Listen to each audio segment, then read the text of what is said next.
गुरुदेव ओ जय गुरुदेव, जय गुरुदेव ओ जय गुरुदेव। प्रगटे हृदयना आंगणे मुझ शक्ति शत दीपावली, तम सावरण ने भेदनारी दिव्य ज्योतिष कावली।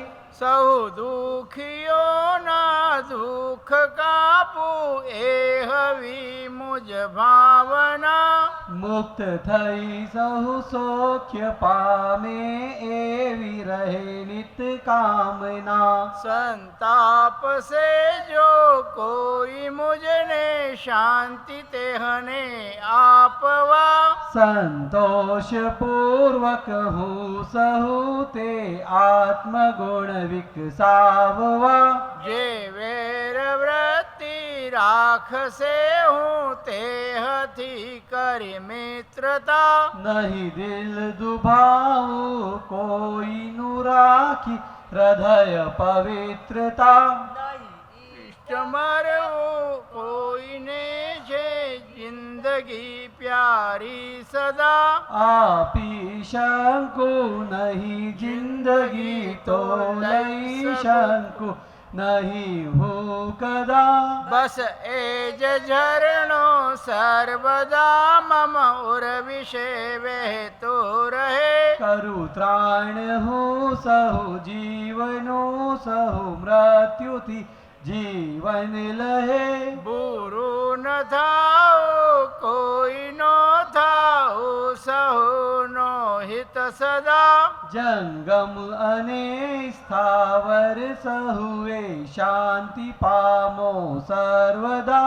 तन मन अनेके शाग्रनी वीणा सदा झंकारती, दुख भागे स्नेह जागे एज इच्छे भारती।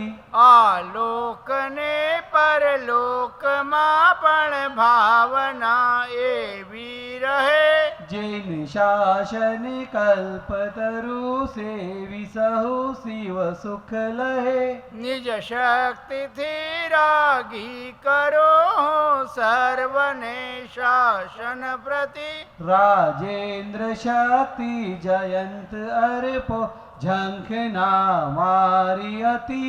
राजेंद्र शक्ति जयंत अर्पो झंखना मारी अति। नमो अरिहंताणं नमो सिद्धाणं नमो आयर्याणं नमो वज्रायाणं नमो लोये सव्वसाहुणम्।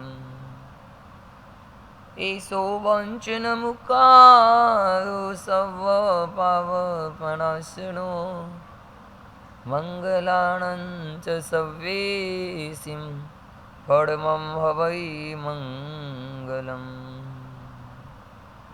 नमो दुर्वागादि विवागनिवारिणे अर्हते योगिनाथाय महावीराय दायिने अज्ञानतिमिरान्धानं ज्ञानञ्जनशलाकया चक्षुरुन्मीलितं येन तस्मै श्रीगुरुवे नमः। तस्मै श्रीगुरुवे नमः। पर्वाणि सन्ति प्रोक्तानि बहुनि श्रीजिनागमे, पजुषणा समं नान्यात् कर्मणामर्मभेदकृतः। इसे परमात्मा को हम कोटि कोटि वंदन करते हैं, नमस्कार करते हैं, जय जयकार करें। जिन परमात्मा ने पर्वाधिराज प्रदूषण की सुंदर आराधना करने का हमको आदेश दिया, प्रेरणा दी, उपदेश दिया। पर्व में श्रेष्ठ ऐसा पर्वाधिराज प्रदूषण, नदी में गंगा, मंत्रों में श्रेष्ठ नवकार मंत्र, तीर्थों में श्रेष्ठ शत्रुंजय महातीर्थ, द्रव्यों में श्रेष्ठ ऐसा आत्मद्रव्य और पर्वों में श्रेष्ठ ऐसा पर्वाधिराज महापर्व यानी कि प्रदूषण महापर्व। अद्भुत आराधना करने का अवसर परम पूज्य गच्छाधिपति श्रीमद विजय जैन सेन श्री महाराज साहब के प्रभावशाली सानिध्य में जैन सेन धाम में प्रथम बार ये पर्व की आराधना करने का अवसर आप सबको मिला है। एक अद्भुत उल्लास उमंग के साथ आप लोगों को आराधना में जुड़ना है, सब बातों को भूल जाना, बस मात्र लक्ष्य यही अधिक से अधिक आराधना करें और अपने जीवन को, अपने आत्मा को, अपने भावों को निर्मल और शुद्ध बना ले। गुरुदेव ने पर्वाधिराज की सज्जाई के अंदर बहुत अच्छा शब्द लिखा है। वीर प्रभुनो संदेशो लाव्या सजन जी, पर्व प्रदूषण आव्या रे। वीर प्रभुनो संदेशो लाव्या सजन जी, पर्व प्रदूषण आव्या रे। तप त्याग थी तन ने तपावो वे, दया दान ना बाग लगावो वे। आत्म शुद्धि ना भाव जगावो सजन जी, पर्व प्रदूषण आव्या रे। वीर प्रभुनो संदेशो लाव्या सजन जी, पर्व प्रदूषण आव्या रे। सामायिक वाला आगळ आवी शकाशे हो तमारे। पूरी सज्जाई सुनना हो तो आज शाम को प्रतिक्रमण में आना, क्योंकि यहाँ सज्जाई सुनाने बैठूंगा तो प्रवचन कब दूंगा, तो प्रवचन में प्रवचन दे रहा हूँ। सज्जाई बहुत सुंदर सज्जाई है, वो सुनना है तो शाम को प्रतिक्रमण में आपको आना पड़ेगा। अब चलते हैं अपन पर्वाधिराज प्रदूषण की अद्भुत आराधना का महत्व क्या है, पर्वाधिराज अपने आप में कितने प्रभावी, कितने पावन और कितने पवित्र है, ऐसे पर्व की महिमा को ज्ञानी भगवंत हमको बता रहे हैं। ऐसा कहते हैं, वक्ता कुछ भी बोलता है, श्रोता का काम सुनने का होता है। सुनने से श्रोता को एकांत में लाभ हो के न भी होगा। क्या कहा है? सुनने वाले श्रोताओं को प्रवचन सुनने से एकांत में लाभ होगा या नहीं भी होगा, लेकिन वक्ता को तो स्वाध्याय का लाभ होगा, कर्म की निर्जरा भी होगी और आत्मा की शुद्धि भी होगी। वक्ता को तो एकांत से लाभ है, तुमको है कि नहीं भी है, ये तुम्हारे भावों पे निर्भर करता है। जो धर्मनो उपदेश सुनवा आवे, जो बहुजन सुनवा आवे तो लाभ धर्मनो पावे। अगर श्रोता सुनने आते हैं तो वक्ताओं को सुनाना चाहिए। जो बहुजन सुनवा आवे तो लाभ धर्मनो पावे। अगर आपको धर्म की प्राप्ति होगी तो उसका लाभ हमको भी मिलेगा। और पर्वाधिराज के इन दिनों में हमें अधिक से अधिक जिनवाणी का श्रवण करना चाहिए। अकबर ने बीरबल को पूछा, 27 में से 9 गए तो कितने बचे? किसने पूछा? अकबर ने बीरबल को पूछा कि 27 में से 9 गए तो कितने बचे? बीरबल ने कहा 0 बचे। क्या कहा? 27 में से 9 गए तो तुम्हारी दृष्टि से 18 बचे, और बीरबल कहता है 0 बचे। ये उत्पादिक बुद्धि का प्रभाव है। मति ज्ञान के भेद आते हैं ना, उसमें 4 बुद्धि आती है। उत्पादकि की बुद्धि, वैनयी की बुद्धि, पारिणामी की बुद्धि। इन 4 बुद्धियों में जो तुरंत जवाब देने वाला जो जीव होता है उसको उत्पादिक बुद्धि, हाजिर जवाबी जिसको कहते, जिसमें नाम आता है अभय कुमार का, जिसमें नाम आता है बीरबल का। ऐसे बहुत से जीव हो गए जिनको उत्पादिक बुद्धि, कभी भी कोई प्रश्न पूछो तुरंत जवाब निकल जाता। बीरबल ने कहा 27 में से 9 गए तो 0 बचे। अकबर ने कहा कैसे 0 बचे? उसने कहा 27 में से 9 नक्षत्र बरसात के होते हैं, अगर बरसात नहीं आती है तो 12 महीने सूखा हो जाता है। 27 में से 9 नक्षत्र अगर बरसात के निकल दो तो फिर 18 नक्षत्रों का कोई विशेष प्रभाव जीवन में नहीं पड़ता है। इसलिए 8 महीने में बहुत सारे जीव होते हैं जो 4 महीने तो आराधना करने का भाव तो रखते हैं। कुमारपाल महाराजा की बात सुने, कितने अद्भुत जीव दया प्रेमी कुमारपाल महाराजा। चातुर्मास के 4-4 महीने पाटन छोड़कर कभी बाहर नहीं जाते थे। अपने 11-11 लाख घोड़ों को भी कभी अनगल पानी उन्होंने वपराया नहीं। ऐसे कुमारपाल महाराजा जीव दया प्रतिपालक, जिनके आगे नाम लगता है। और आज हम भी ऐसे पर्वाधिराज के कर्तव्यों को सुनेंगे। पर्व प्रदूषण हमारे जीवन को पावन करने की एक अद्भुत श्रृंखला लेके आए हैं। क्योंकि गाड़ी जब चलती है ना, तो गाड़ी कितनी भी चलाओ, गाड़ी के साथ साथ गाड़ी में पेट्रोल तो डालना पड़ेगा ना। पर्वाधिराज की आराधना और ये जिनवाणी का श्रवण, जिनवाणी का श्रवण पेट्रोल का काम करेगा। आपकी जीवन की गाड़ी विषय कसायों के कारण धीमी पड़ जाती है, अटक जाती है, और ये जिनवाणी का जब पेट्रोल उसमें भरता है तो वापिस गाड़ी तुम्हारी मोक्ष की तरफ आगे बढ़ती है। इसलिए पर्वाधिराज की आराधना हमारे जीवन में करने का जब सौभाग्य मिले तो आलस नहीं करना चाहिए। मात्र 8 दिनों की यह आराधना, और ये आराधना यानी कि दुर्गति में जाने से जो बचाए उसे धर्म कहते हैं। उज्जवल धरती को जो उज्जवल बना दे उसे धर्म कहते हैं। प्रदूषण को हटाकर एकदम हमारे जीवन को निर्दूषण बना दे उसको यह कहते हैं। और पर्वाधिराज की आराधना क्या कहते हैं?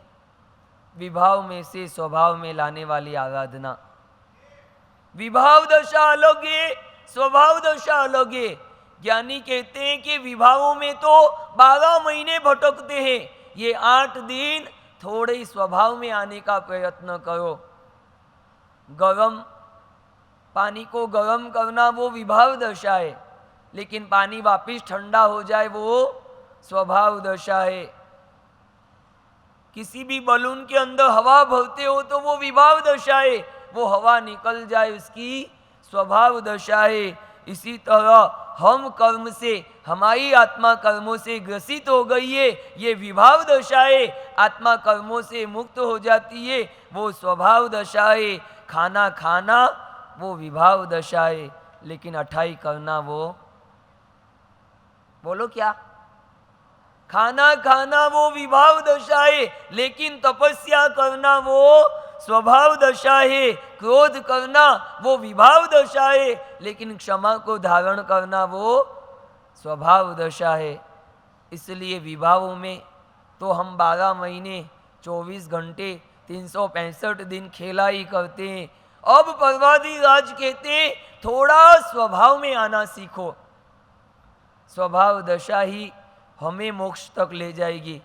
विभावों में खेलते रहोगे तो तुम कभी मोक्ष में नहीं पहुंच पाओगे। इसलिए जीवन का ये संयोग योग से मिला तुम्हें, और योग में भी तुमको अब प्रयोग करना है। क्योंकि मिलना योग है, लेकिन उसमें घुल मिल जाना ये जीवन का प्रयोग है। जानना मात्र योग्य, लेकिन अनुसरण करना प्रयोग्य, क्रिया करना मात्र योग्य, लेकिन क्रिया का फल अनुभूति करना वो प्रयोग्य।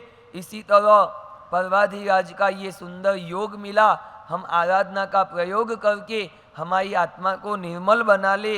इसलिए एक बार क्या हुआ, अकबर और बीरबल दोनों जब खड़े, बीरबल अंदर खड़े थे, उन्होंने अकबर को कहा तू मुझे बिना स्पर्श किए बाहर ला सकता है क्या?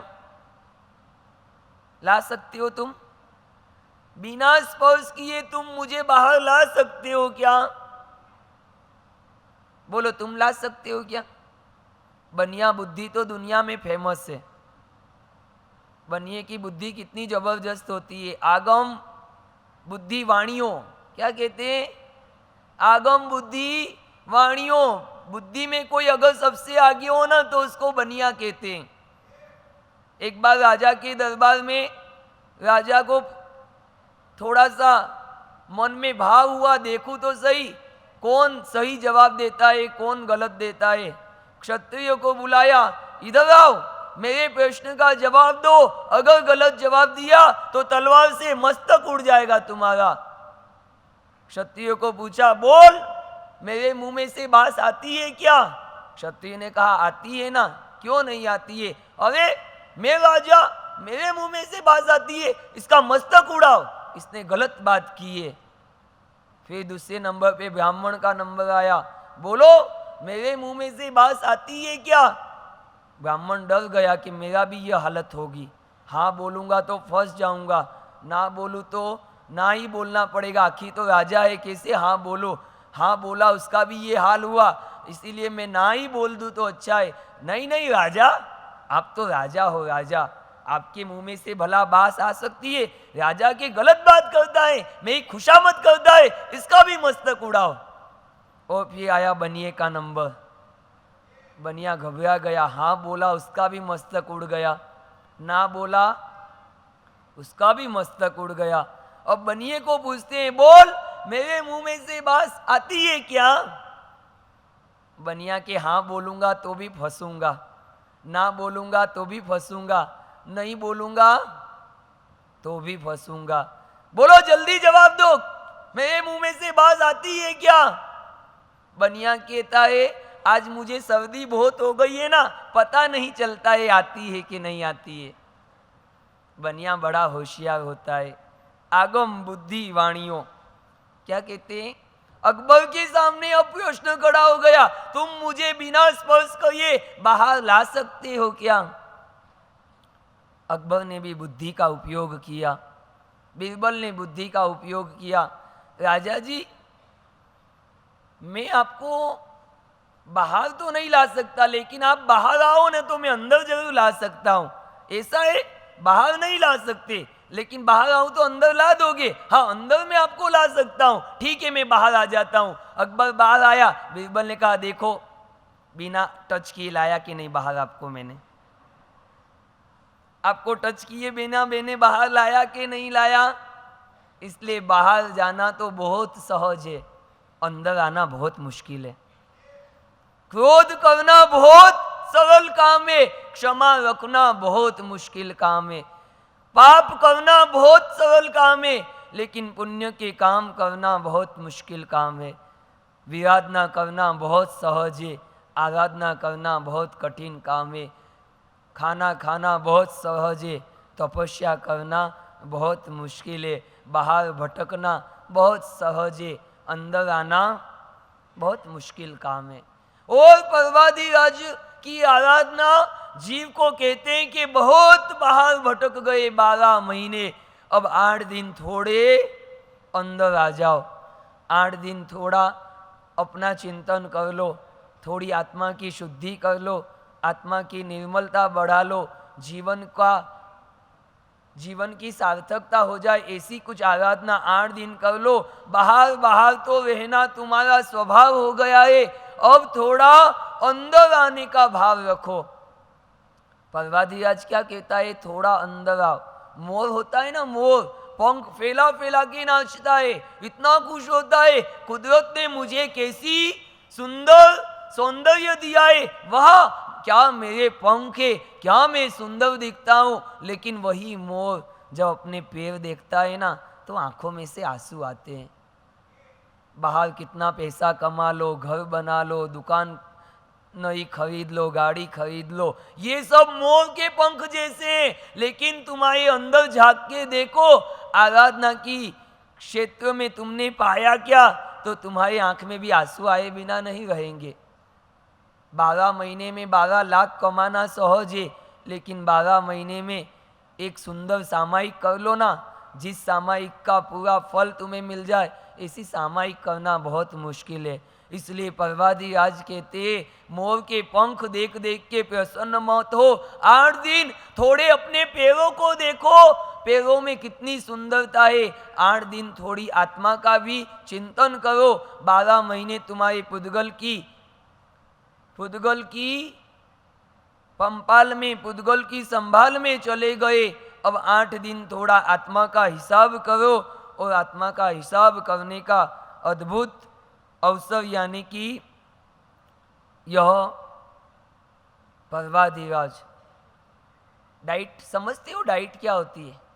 डॉक्टर कहता है ना डाइट कम करो,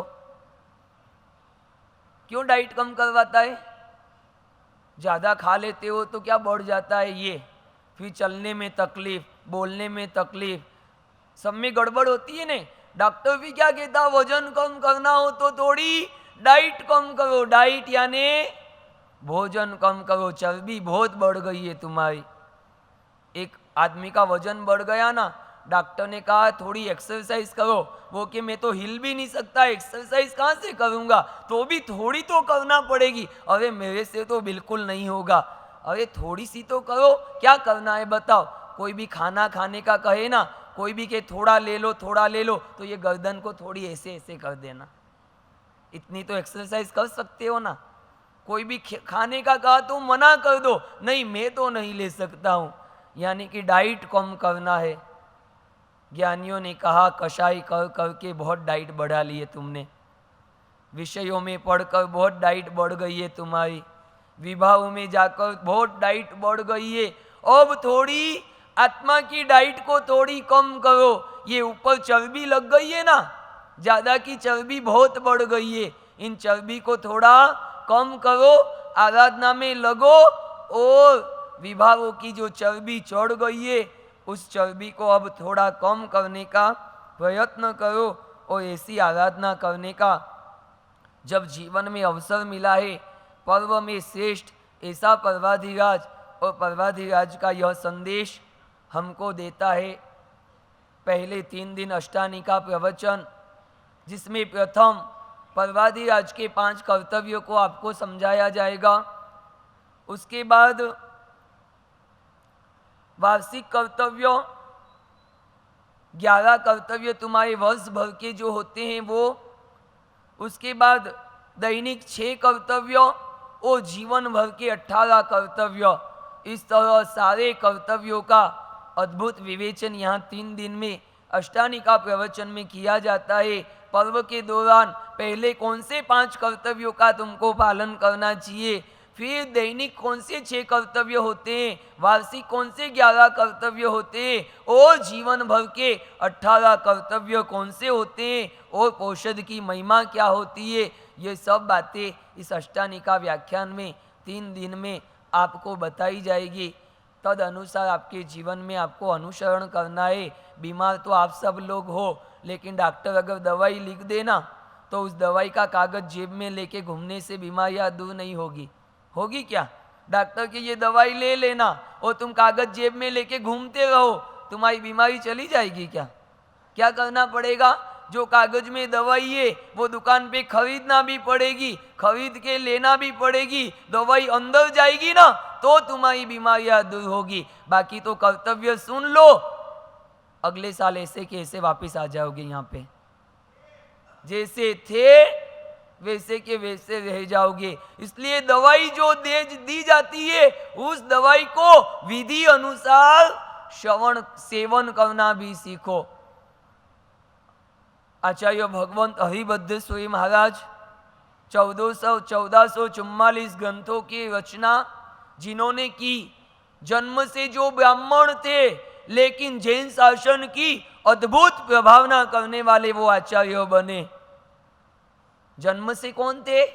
ब्राह्मण, फिर जैन शासन में दीक्षा ली और अद्भुत विद्वान बनकर 1444 ग्रंथों की जिन्होंने रचना की, जो आज जिन शासन का परम आधार बन चुके हैं।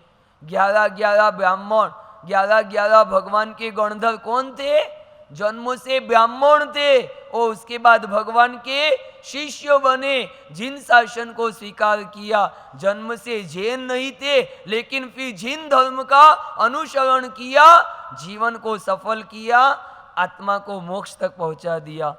तुम जन्म से कौन हो? वो लोग जन्म से ब्राह्मण थे और फिर गणधर बने और मोक्ष में गए। तुम जन्म से जैन के जैन ही हो और अभी भी वहां के वहीं हो।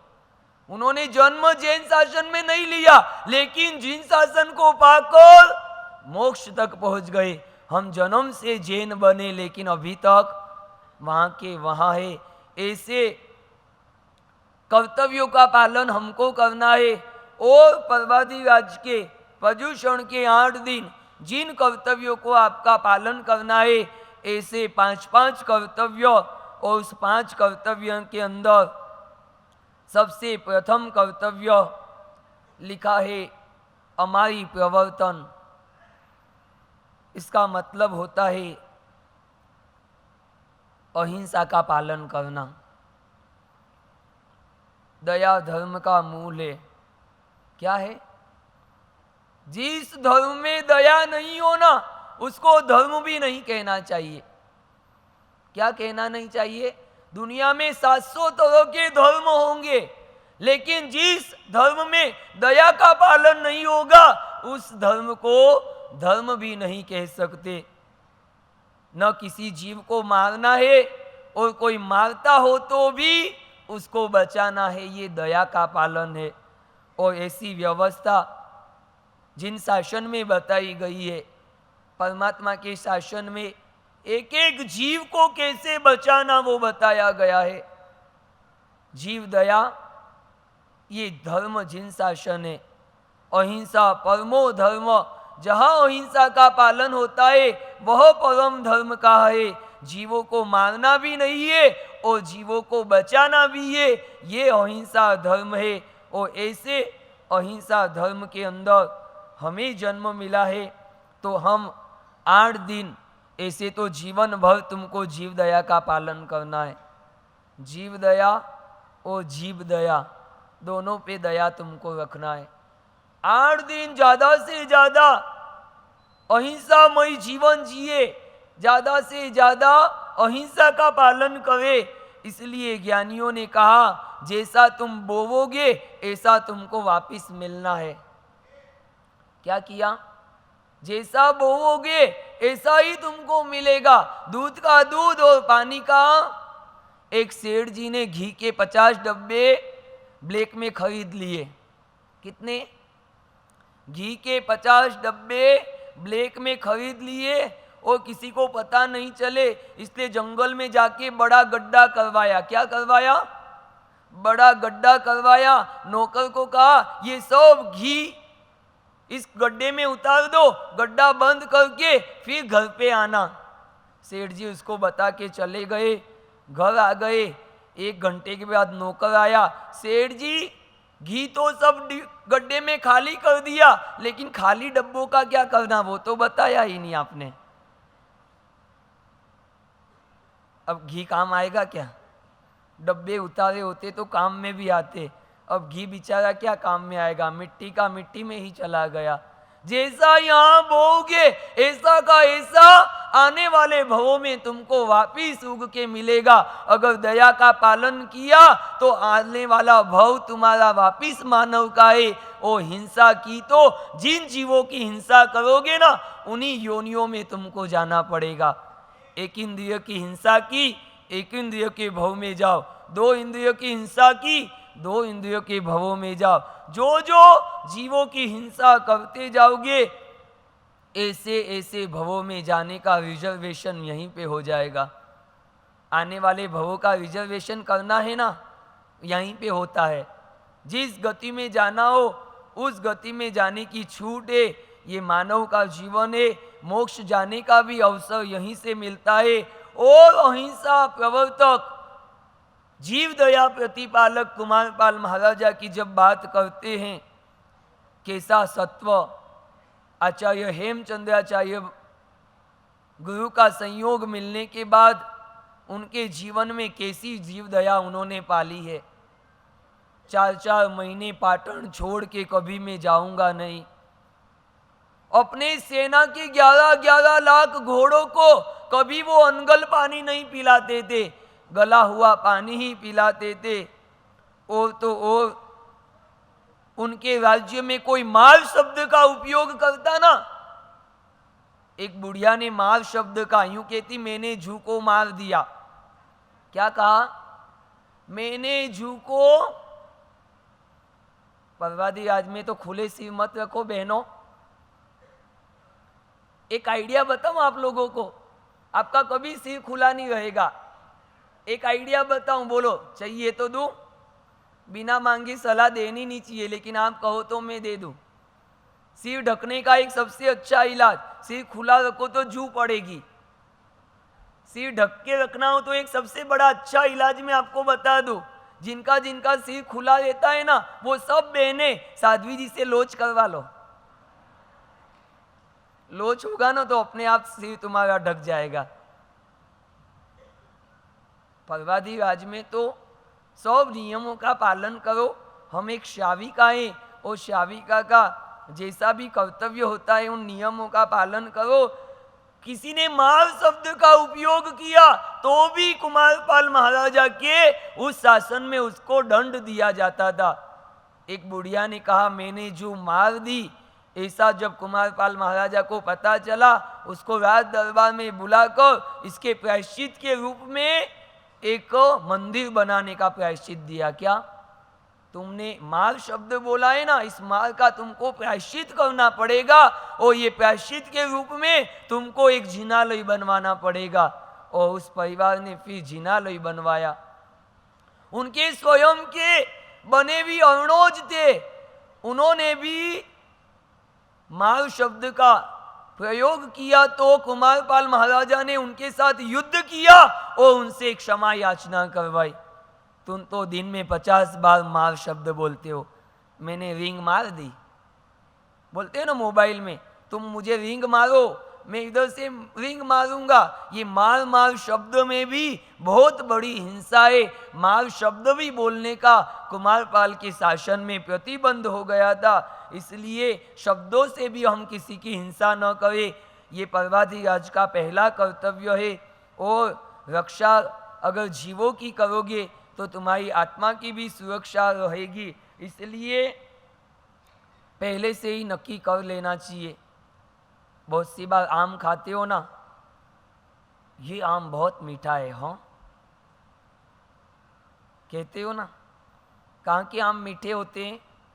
वलसाडना आंबा बहु मीठा हो के, रत्नागिरी के आम तो उससे भी मीठे होते हैं।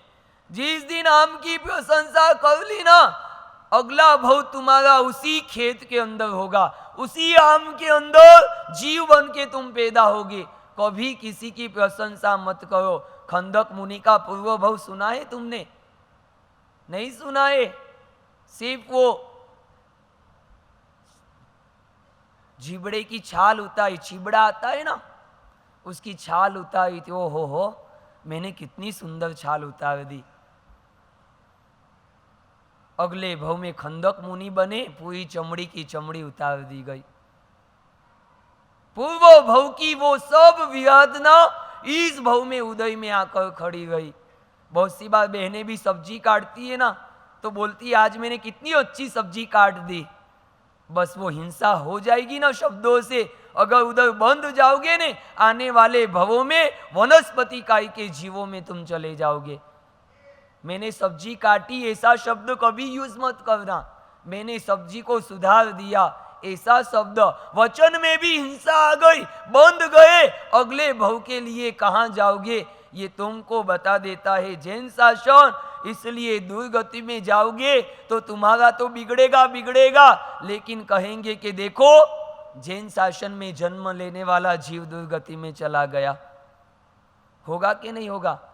तुम्हारा लड़का कोई गलत काम करे तो तुम्हारी पीढ़ी, किसका लड़का है? इनका लड़का है। तुम्हारे बेटे ने 50 लाख का नुकसान किया, उसका नाम कोई नहीं जानता, लेकिन ये किसका बेटा है? ये इनका बेटा है, और ये पूरे पीढ़ी का नाम बिगाड़ दिया। तुम्हारा बेटा दीक्षा ले तो तुम पूरी दुनिया में ऐसे घूमते हो, घूमे कोई ना? दीक्षा लेगे तो हो, मेरे बेटे ने दीक्षा ली है, गर्व होता है ना। बेटा गलत काम करे तो नाम तुम्हारा बिगड़ता है, बेटा अच्छा काम करेगा तो नाम तुम्हारा बढ़ेगा। अगर तुम भी जैन शासन में जन्म लेकर दुर्गति में चले गए ना, शान किसकी घटेगी? तुम्हारी, जैन शासन की। ऐसा अद्भुत शासन पाने के बाद ये जीव दुर्गति में चला गया, इसलिए जैन शासन की। क्या कर रहे हो? ये क्यों करवा रहे हो? मत करो ना कुछ भी, अरे कुछ नहीं चाहिए, तुम छोड़ो। और जिन शासन जीव दया का अद्भुत पालन करने का अवसर, पौषद के अंदर कुमारपाल महाराजा बैठे हुए थे, एक मकोड़ा आकर चिपक गया। क्या हुआ? मकोड़ा। पौषद लेते हो ना, 24 पोषम ठामी, आहार पोषद, शरीर सत्कार पोषद, ब्रह्मचर्य पोषद, अव्वावार पोषम सबो, और व्यापार भी नहीं करूंगा, शरीर का सत्कार भी नहीं करूंगा, आहार पोषद, आहार लेना भी पड़ा तो एक समय ही आहार लूंगा, ब्रह्मचर्य का संपूर्ण पालन करूंगा। और व्यापार का मतलब होता है मन से, वचन से और काया से कोई भी अव्यापार नहीं करूंगा, गलत प्रवृत्ति नहीं करूंगा। अब पौषद में आकर मकोड़ा चिपक गया। तुम्हारे तो एक मच्छर बैठता है तो काट काट, जितना काटना हो काट ले, ऐसा कहते हो तुम? क्या करते हो? तुरंत उड़ाते हो। तुम्हारे उड़ाने में थोड़ी जल्दी हो गई तो बेचारा मर भी जाता है, नहीं तो कहना चाहिए काट भाई, कितना काटेगा तू? तुम्हारा खून उसके अंदर जाएगा तो जाने दो, थोड़ा खून पीता है तो पीने दो, क्या फर्क पड़ता है?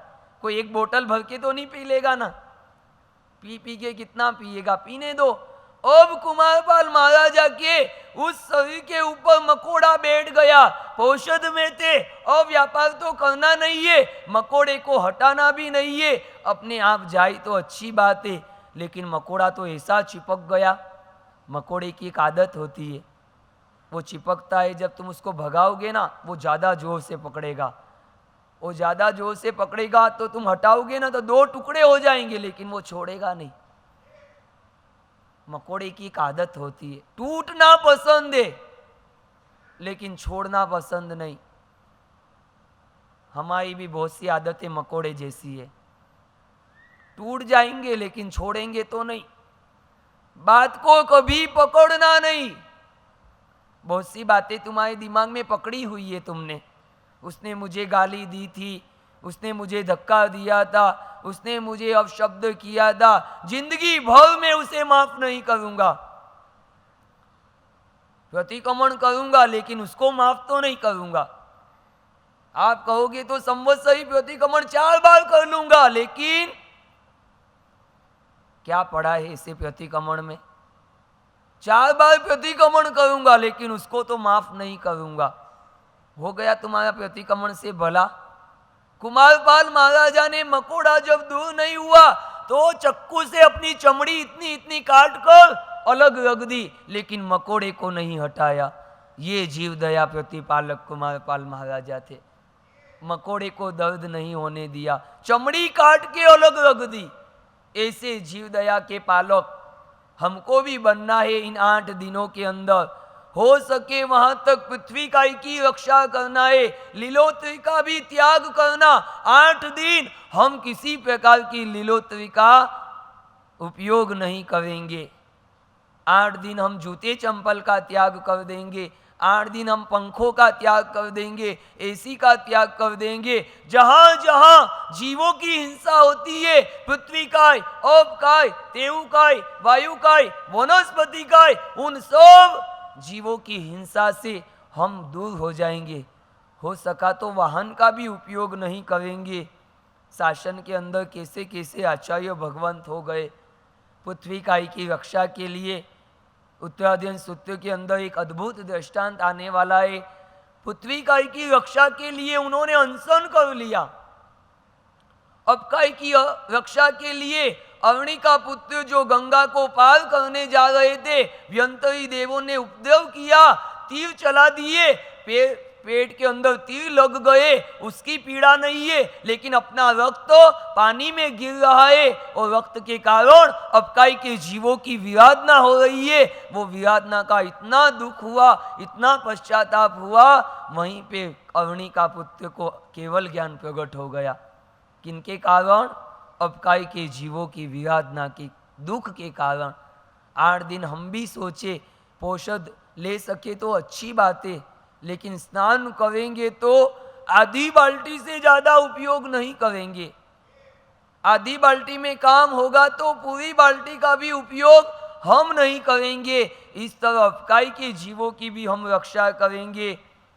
पृथ्वी काय, अब काय, तेऊ काय, वायु काय की रक्षा, वनस्पति काय जीवों की रक्षा, फिर 1 इंद्रिय, 2 इंद्रिय, 3 इंद्रिय जीवों जो मैंने आपको दृष्टांत सुनाई दिया था। ते इंद्रिय जीव कौन? वो चींटी आदि जिसके लिए कड़वी तुमड़ी का साग आ गया। मुनि भगवान निर्दोष भूमि में पलटाने गए, लेकिन सब्जी की एक तेल की बूंद में हजारों चींटियां आकर मरने लगी। तब उन चींटियों की विराधनाओं को देखकर मुनि भगवंत वहीं पे सोचते हैं कि इतनी जीवों की विराधना तो मेरे से नहीं होगी। इसी करते मेरा पेट ही निर्दोष भूमि है। वो सब्जी को स्वयं वापर लेते हैं और वहीं वापरने के बाद पूरे शरीर में जहर फैल जाता है और वहीं समाधि भाव में रहकर मृत्यु को प्राप्त करके सदगति को प्राप्त करते हैं। लेकिन 3 इंद्रिय वाले जीवों की विराधना नहीं करना, ऐसे मन में भाव लेकर आत्मा को विशुद्ध करते हैं। ऐसे 4 इंद्रियों के जीव, पंचेंद्रियों के जीव, सभी जीवों की हमको किसी न किसी तरह से भी अहिंसा का पालन हो, ऐसा पर्वाधिराज के दिनों में सब नियमों का पालन करना है। जिस बात में, जिस क्रिया में हिंसा होती हो, उन सब प्रवृत्तियों को 8 दिन के लिए छोड़ देना। 8 दिन की आराधना 12 महीने के लिए तुम्हारे दिल में आराधनाओं के भाव जगाएंगे। इसलिए अकबर जैसा अकबर मुसलमान होते हुए भी रोज 1.25 सेर चकलियों की चोंच खाने वाला वो अकबर महाराजा, कवि गंग को जिसने हाथी के पैर नीचे कुचलवा दिया, वो अकबर महाराजा, जिसके राज्य में स्त्रियों की भी सुरक्षा नहीं थी, वो अकबर महाराजा जब चंपा श्राविका के 6-6 महीने के उपवास के बारे में सुना, बड़ा आश्चर्य हो गया। सिर्फ पानी से 6-6 महीने तक रहना। हम तो 12 घंटे रमजान में रोजा करते हैं तो भी परेशान हो जाते हैं, रात पड़ते ही खाना शुरू हो जाता है। ये बहन, ये चंपा श्राविका 6-6 महीने तक मात्र गर्म पानी का उपयोग करेगी। विश्वास नहीं हुआ। उसको एक दिन अपने महल में रखा। हमको देखना है तुम सिर्फ पानी पे कैसे रह सकती हो। चंपा श्राविका एक दिन अकबर महाराजा के महल में रही, आत्म साधना करते हुए 24 घंटे उसे आराधना में देखकर अकबर महाराजा बड़े प्रभावित हो गए। धन्य है तुम्हारा धर्म, धन्य है तुम्हारा जीवन, धन्य है तुम्हारी तपस्या, लेकिन मुझे बताओ तो सही, ऐसी तपस्या तुम करते कैसे हो? क्या पूछा अकबर ने? मुझे बताओ तो सही, ऐसी तपस्या तुम करते कैसे हो? और चंपा श्राविका के मुख से निकल पड़ा शब्द, देव गुरु पसाए। क्या हमारे देव गुरु की कृपा से ये होता है? हम कुछ भी नहीं करते, हमारी कोई ताकत नहीं है, हमारी कोई शक्ति नहीं, हमारा कोई बल नहीं कि एक छोटा सा नियम भी हम कर सके। सब देव गुरु की कृपा से होता है। कौन तुम्हारे गुरु, कौन तुम्हारे देव? कहा भगवान महावीर हमारे देव जो मोक्ष में चले गए। जिन धर्म वो हमारा धर्म है, और धर्म को बताने वाले ऐसे गुरु आचार्य भगवान हीर सूरी जी महाराज मेरे गुरु हैं। अकबर बड़ा प्रतिबोधित होता है और अपने सेवकों को भेजकर हीर सूरी महाराज को आमंत्रण देता है, आपको दिल्ली के अंदर पधारना पड़ेगा। और फिर अकबर महाराजा की विनंती को सुनकर हीर सूरी महाराज विहार करके अकबर महाराजा के दरबार में पहुंचते हैं। उनके आचारों को देखकर अकबर बड़ा प्रभावित होता है, और प्रभावित होकर उसी दिन से अकबर महाराजा हिंसा का त्याग करता है। आज से मैं किसी जीव को मारूंगा नहीं, परवादी राज के 8-8 दिन मेरे नगर में सब कत्ल खाने में बंद करवा दूंगा। किसी प्रकार से मेरे शासन में मैं कोई हिंसा नहीं होने दूंगा।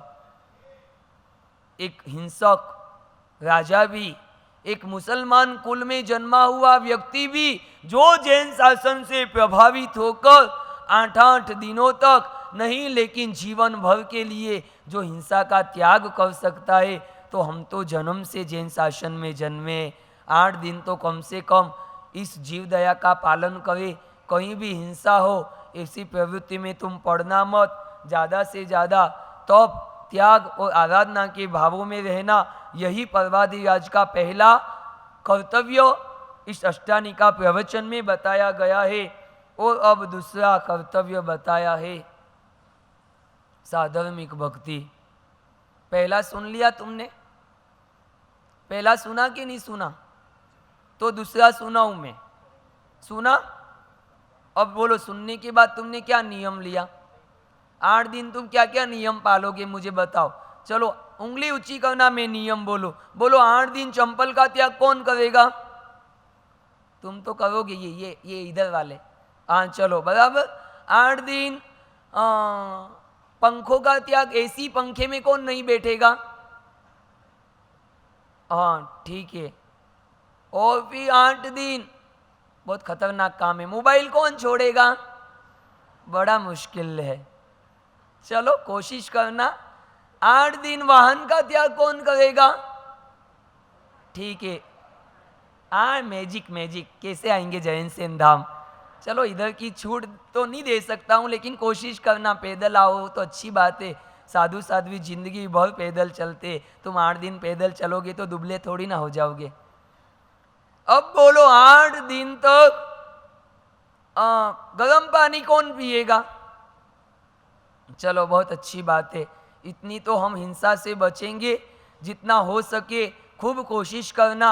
8 दिन जितना सचित पानी का उपयोग न हो, सिर्फ स्नान करने के लिए तक सीमित, और ज़्यादा से ज़्यादा जितनी हिंसा कम हो ऐसा पालन करना। कल हमने 25 नियम बना कर दिए जो परवादी राज में तुम आराम से सहज में पालन कर सकते हो। ऐसे 25 में से भले 20, 15, 10, 5 एक नियम भी पाल लोगे तो भी परवादी राज की आराधना तुम्हारे लिए श्रेयस्कर होगी। इसलिए पहला कर्तव्य हमारे जीवन का नहीं, इस परवादी राज का भी प्रथम कर्तव्य अहिंसा का पालन आपको करना है। हिंसा से बचकर रहना है और कत्ल खाने के जाते जीवों को भी तुमको बचाना है। हो सके उतनी जीव दया का पालन भी आपको करना है। अब चलो दूसरे कर्तव्य की ओर चलते हैं। दूसरा कर्तव्य है साधर्मिक भक्ति। साधर्मिक भक्ति का मतलब होता है किसी गरीब को दान देना। वो साधर्मिक भक्ति मत समझो। 21 हजार वर्ष तक ये परमात्मा का शासन चल रहा है ना, ये साधर्मिक के प्रभाव से ही चलता है।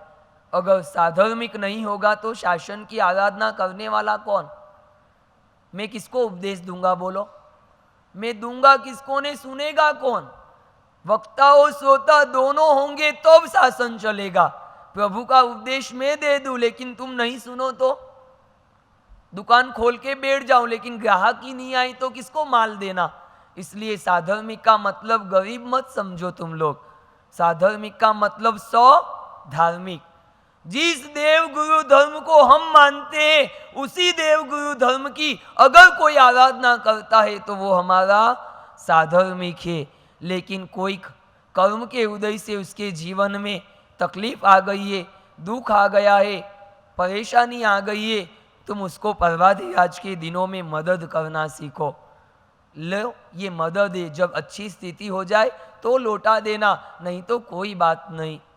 हम जिए ये कोई बड़ी बात नहीं, हम खाए ये कोई बड़ी बात नहीं, हम खाए दूसरों को भी हम भूखा नहीं रहने देंगे। ये साधर्मिक भक्ति है। हमारा साधर्मिक भूखा रहे वो हम माल पानी खाए, ये माल पानी तुमको कभी हजम नहीं होंगे। ये माल पानी नई बीमारियां तुम्हारे शरीर में पैदा कर देंगे, ये माल पानी तुमको कभी पचेंगे नहीं। इसलिए आबू संघवी जो थराद के अद्भुत शावक थे, साधर्मिक भक्ति में उनका नाम सबसे ऊपर आता है। एक बार मांडवगढ़ के मंत्री पेथड़ सा, उनका लड़का झांझण सा आबू संघवी का नाम सुना, बहुत जबरदस्त साधर्मिक भक्ति करता है। लेकिन देखने के लिए 14 के दिन 1000 लोगों को लेकर थराद पहुंच गया। वो तो पोषद में बैठे थे 14 के दिन, झांझण सा जान करके पोषद 14 के दिन गए। देखते तो हैं भक्ति करते हैं कि नहीं करते हैं। स्वयं पोषद में होने के बाद भी अपने छोटे भाई को उन्होंने कहा आज 1000 साधर्मिक भक्ति अपने घर आए, उत्तम से उत्तम द्रव्यों से उनकी भक्ति करना।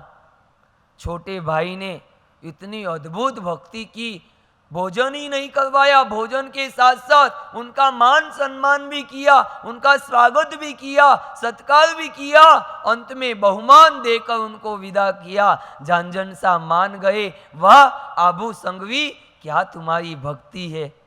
आज इतिहास के पानों में आबू संघवी का नाम लिया जाता है। साधर्मिक भक्ति अगर देखना हो तो आबू संघवी के जैसी होना चाहिए। सुरेंद्र नगर का एक अद्भुत घटनाक्रम है।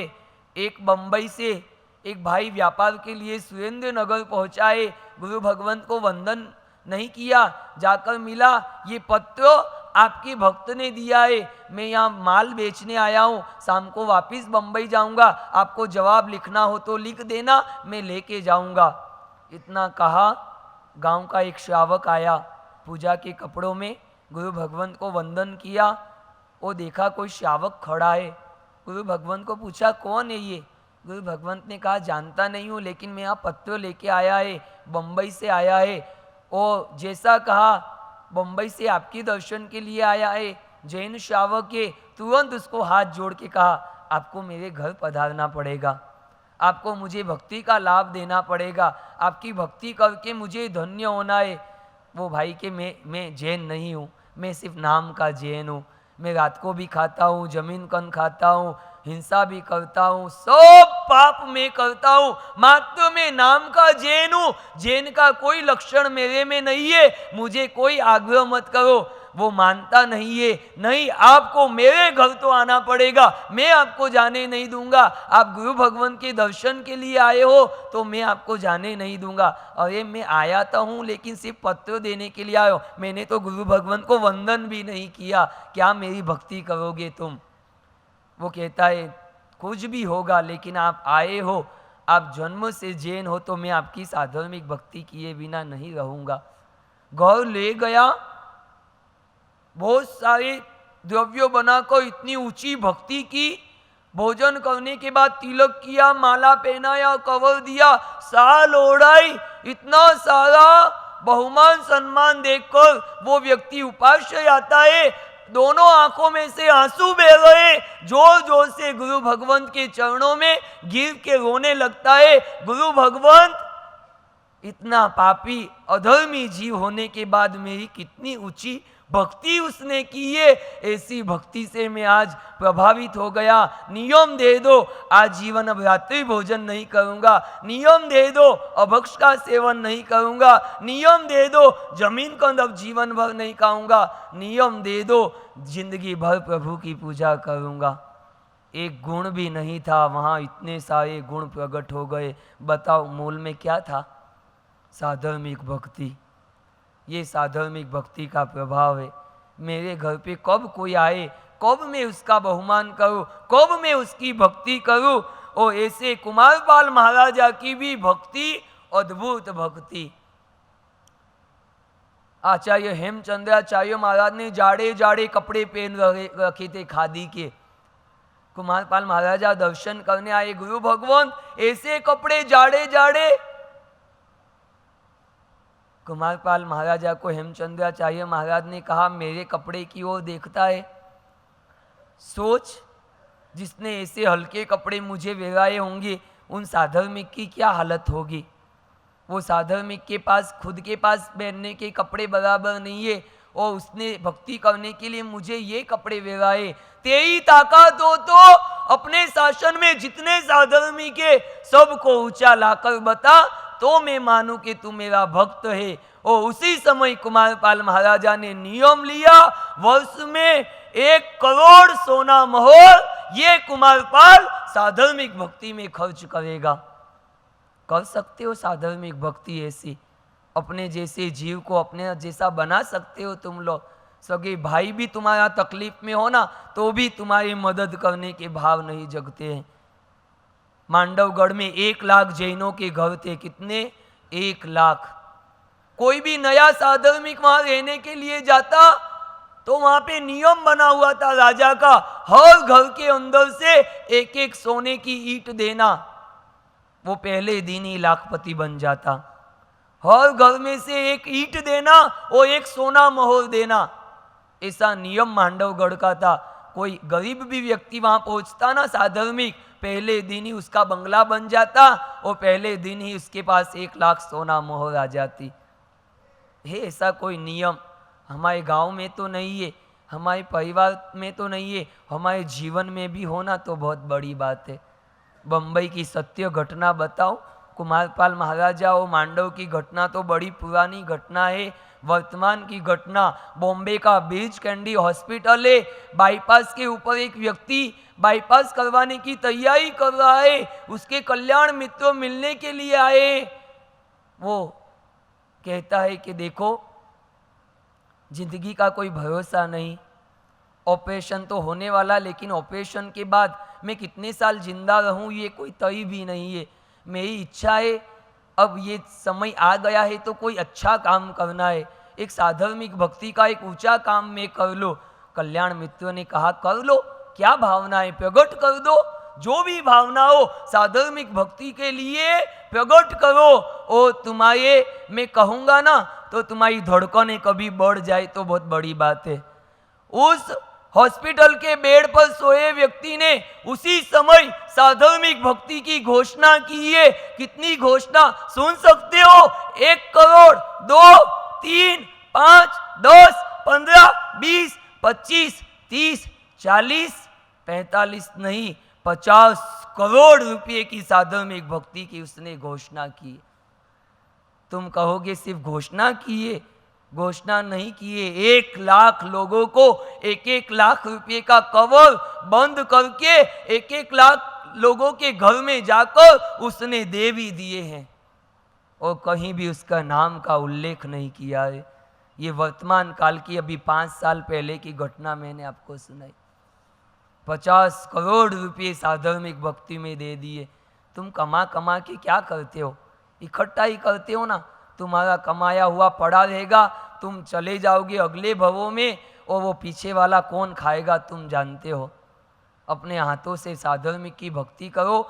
यही काश्यप परिवार चेतन जी ने गुरुदेव से नियम लिया था, मैं 15 लड़कों को गोद लूंगा जिनको IAS बनना है, जो परिवार में कमजोर है, पढ़ाई नहीं कर सकते, ऐसे 15 लड़कों को मैं गोद लूंगा, उनके पढ़ाई का पूरा खर्चा मैं उठाऊंगा। और गुरुदेव जो जो बताते गए उन बच्चों को चेतन जी मदद करते गए। आज उसमें से एक लड़का ऐसा निकला, आज अमेरिका के अंदर नौकरी कर रहा है, त्रिस्तुतिक परंपरा का लड़का है, और महीने में 5 लाख रुपये उसकी पगार हो गई। अगर चेतन जी ने मदद नहीं की होती ना, वो पढ़ाई नहीं कर सकता, वो पढ़ाई नहीं की होती तो आज अमेरिका नहीं पहुंचता, और आज अमेरिका पहुंचने के बाद उसने स्वयं ने 1 लाख रुपये वापिस भेजे कि मेरे जैसा कोई सामान्य लड़का हो ना, गुरुदेव से कहना उसको मदद कर दे। इसको कहते हैं साधर्मिक भक्ति। इसलिए प्रभादी राज के दिनों में पूरे देश की चिंता तो मत करना, तुम्हारे रतलाम में भी अगर कोई हो ना, सूरत और बंबई और अहमदाबाद की परिषद क्या काम करती है तुमको पता है?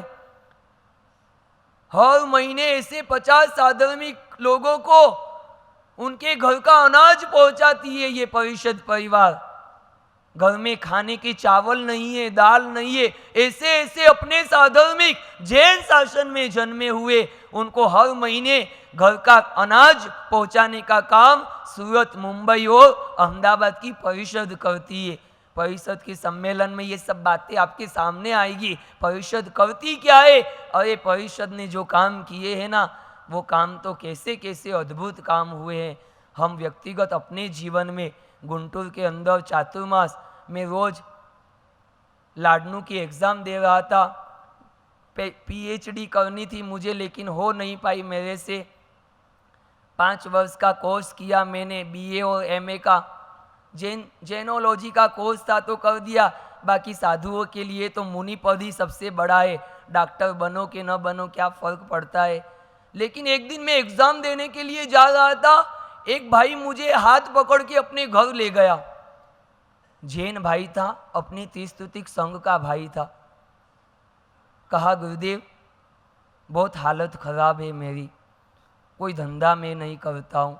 दिन भर में श्राविका ये 200-300 खाखरे बनाती है। 5 किलो खाखरे में बाज़ार में बेचने जाता हूँ, और इस खाखरों में से हम 100 रुपया कमाते हैं। 100 रुपये में हमारा 4 जनों का परिवार चलता है। मेरे को धंधा करना है लेकिन पैसा नहीं है। अपने जैन लोगों के सामने में कैसे हाथ फैलाऊं? कभी कोई मना कर दे तो मुझे शर्म आती है। इसलिए गुरुदेव से हो सके तो कहो मुझे थोड़ी सी 25,000 की मदद कर दे। मैं बेंगलोर जाकर साड़ियाँ लाऊंगा, यहाँ पे बेचकर थोड़ी बहुत ज़्यादा कमाई होगी तो मैं भी कुछ कर पाऊंगा। नहीं तो दिन भर में 100 रुपये में तो हमारा घर भला कैसे चलेगा। मैंने गुरुदेव को आकर बात कही। गुरुदेव ने बिना किसी को साधर्मिक भक्ति के नाम से एक श्रावक को कह दिया, इनकी भक्ति तुम कर लो, ये सबसे बड़ा तुम्हारे जीवन में धर्म होगा। और फिर उस भाई को 25,000 की मदद की। उसने बेंगलोर से सामान लाया, धीरे धीरे बेचना शुरू किया। आज वो घर बहुत सुखी परिवार बन गया है। ऐसी साधर्मिक भक्ति करना सीखो। कपड़े अगर पुराने हो गए ना, किसी गरीब को देना सीखो। बर्तन वालों को देखकर बर्तन लोगे, क्या फ़र्क पड़ा है अगर किसी को कपड़े दे भी दिए तो तुमने। ये साधर्मिक भक्ति 8 दिनों के अंदर आपको करना है। अगर आपका कोई साधर्मिक कमजोर हो तो उसकी मदद करना, उसको सहायक बनना, और सहायक बनकर अपने जीवन में ये साधर्मिक भक्ति का अद्भुत आनंद लेना। यही परवादिराज का दूसरा कर्तव्य, यानी कि साधर्मिक भक्ति आपको करना है। बोलो करोगे? किसके किसके मन में भाव है कि किसी ना किसी मेरे साधर्मिक को मैं मदद तो करूँगा। वो नहीं ले तो बात अलग, लेकिन मैं भावना तो कम से कम भाऊँगा। तुम्हारी नज़र में कोई तो साधर्मिक होगा ना, जिसके जीवन में खाने की भी तकलीफ है, सुबह क्या खाते हैं तो शाम की भी चिंता जिनके जीवन में रहती है। ऐसे बहुत सारे साधर्मिक है, लेकिन साधर्मिक की एक विशेषता होगी, वो भूखा रहेगा लेकिन तुम्हारे सामने हाथ लंबा नहीं करेगा। गरीब होंगे ने तो हाथ लंबा करेंगे, लेकिन साधर्मिक की एक विशेषता है, वो किसी के दर पे जाके हाथ लंबा नहीं करता। कोई मदद कर देगा ना तो वो यही कहेगा मेरे अच्छे दिन आएंगे ना तो ये रकम मैं आपको वापस लौटा दूंगा। ऐसे करके वो मदद मांगते हैं। तो अगर आपकी नज़र में अगर कोई ऐसा साधर्मिक हो तो जरूर मदद करना। अब तीसरे कर्तव्य की ओर हम जाते हैं, जो सबसे बड़ा पर्युषण का कर्तव्य है। वो कर्तव्य का नाम है क्षमापना। क्षमापना, सबको क्षमा कर दो। किसको किसको क्षमा करोगे बोलो? क्षमावान कोई तुझसा नहीं और मुझसा नहीं कोई अपराधी। भगवान जैसा क्षमावान तो जगत में कहीं देखा नहीं गया। आज परवाधी आज के दिनों में हमको भी क्षमावान बनना है। क्षमा मांगना भी है, सामने वाले को क्षमा करना भी है, क्योंकि तुम्हारी जीवन की डायरी में भी देखो बहुत सारी गलतियां तुम्हारे जीवन में तुमने की है। एक नाथ करके एक संत हो गए, गंगा में स्नान करने के लिए गए, स्नान करके बाहर आए, किसी पागल व्यक्ति ने उन पे थूक दिया। एक नाथ वापस गंगा में गए, वापस स्नान करके आए, वापस उसने थूक दिया। तीसरी बार स्नान करने गए, वापस बार आए, वापस थूक दिया। ऐसे 1 बार 2 बार 3 बार 4 बार 5 बार 6 बार 10 बार 15 बार 20 बार नहीं, 21 बार हो गया। 21वीं बार जब स्नान करके वो गंगा में से बाहर आए, थूकने वाले इंसान ने पूछा, आप कैसे भले इंसान हो? मैंने 21 बार आप पे थूक दिया, आपको गुस्सा नहीं आ रहा है मेरे पर, क्रोध नहीं आ रहा है मेरे पर? थूक थूक के मेरा मुंह का थूक भी खत्म हो गया, लेकिन आपने बिल्कुल क्रोध नहीं किया। एक नाथ ने कहा, तू तो मेरा सबसे बड़ा उपकारी है।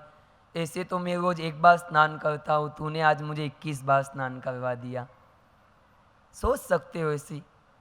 इतना बड़ा मन बना सकते हो तुम लोग, इतना दिल बड़ा बना सकते हो तुम लोग, लेकिन परवादी राज में तुमको दिल को बड़ा करना पड़ेगा।